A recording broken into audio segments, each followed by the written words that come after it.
So, as a sanctuary city, I actually think voting for this item is counter to the work that we're trying to do. I know over the past few months, we have worked incredibly hard with community to strengthen existing sanctuary policies, our immigrant protection measures to ensure that we are responsive. Supporting this item is, I feel, counter to our commitment as a sanctuary city. The item does allow our city to act as a pass-through agency for those federal dollars. I think we heard that from PD as well. And if you read the staff report, and it would authorize federal grants to pass through the city of Sacramento to the county sheriff's office so that they could staff the Central Intelligence Center, Fusion Center, which carries out a lot of the provision of the law enforcement services by the federal government. And in the staff report, it does note that the funds will support projects at the center that includes, they listed various areas, but one in particular that I want to highlight, in addition to just intelligence and information sharing, is enhancing security for election.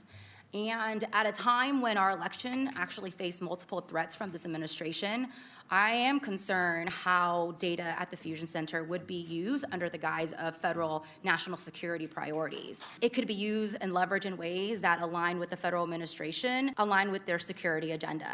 And in some ways, if we allow these dollars to pass through, we would be enabling this. A finer point is that earlier this year, State Senator Sabrina Cervantes actually requested an audit earlier because she noted in her statement that fusion centers, she believes, have undermined state policy that actually prohibits a cooperation with federal law enforcement agency, and that audit is in the queue right now. And she believes that these fusion centers are cooperating for immigration purposes and have supported ICE in their activities. I am in ongoing conversation with the community regarding PD's participation in federal task forces, because I know that one of the requirements for being a pass-through is because you're also part of these larger task force, these federal task force.